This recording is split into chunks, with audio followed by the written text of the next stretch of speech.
ప్రపంచ ప్రసిద్ధ real estate సంస్థ ట్రంప్ టవర్స్ హైదరాబాద్లో అడుగుపెట్టింది. భారతదేశంలో ట్రంప్ సంస్థ నిర్మించే అతిపెద్ద ప్రాజెక్టు ఇది. కోకాపేటలో నిర్మించనున్న ట్రంప్ టవర్స్ కు రెరా అనుమతి లభించింది. Trump organisation, ట్రిబెకా developers, Aira reality సంయుక్తంగా ఈ ప్రాజెక్టును చేపట్టనున్నాయి.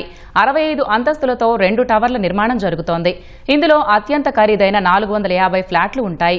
5 ఏళ్లలో ఈ నిర్మాణాన్ని పూర్తి చేస్తామని ట్రిబెకా డెవలపర్స్, ఐరా రియాలిటీ తెలిపాయి. త్వరలో జరిగే ట్రంప్ హైదరాబాద్ టవర్స్ భూమి పూజకు ట్రంప్ కుటుంబ సభ్యులు హాజరు కానున్నారు. We're very excited about this project. It is the largest Trump project in India.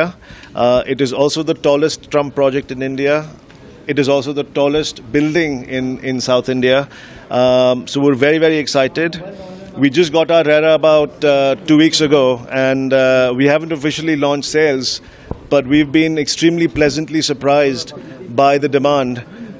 Just today I learned from my sales team that 8 penthouses worth about 250 crores have already sold without us being fully ready for sales. So it looks like this project will be extremely successful. Last year we launched our second Trump project in Gurgaon, known as Trump Residences Gurgaon. We did over 3,000 crores of sales in a single day over there.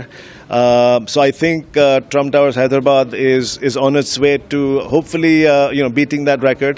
ఇది మొత్తం కూడా 4 ఎకరాల్లో చేస్తున్నాము. 22 లక్షల square feet ఇది మనది. 65 ఫ్లోర్లు. దీంట్లో మొత్తం 454 రెసిడెన్సెస్ ఉంటారు. దీంట్లో పెద్ద అంటే మనం పైకి పోయే కొద్దీ సైజెస్ పెరుగుతుంది. కొన్ని పెంట్ హౌజులు 12,000 నుంచి 30,000 స్క్వేర్ ఫీట్ వరకు ఉంటుంది. ఆ 30,000 స్క్వేర్ ఫీట్ అన్న పెంట్ హౌజ్ మన హైదరాబాద్లో ఒక రిచెస్ట్ ఫ్యామిలీ 62 కోట్లకు కొనడం జరిగినది. సో అంటే మనకి హైదరాబాద్ కూడా నెక్స్ట్ లెవెల్ ఆఫ్ మనం చూస్తుంటాం కదా, గుర్గాంలో ఎక్కడెక్కడో చూసినట్టు ఇక్కడ కూడా మనం ఒక 50 కోట్లు, 60 కోట్లు, 60 కోట్లు ఒక అపార్ట్మెంట్ అమ్మే స్థాయికి హైదరాబాద్ వచ్చింది. ఇది మన ప్రాజెక్టు మినిమం 5 కోట్ల నుంచి స్టార్ట్ అవుతుంది. ఆల్ ద వే ఎంతవరకైనా పోవచ్చు.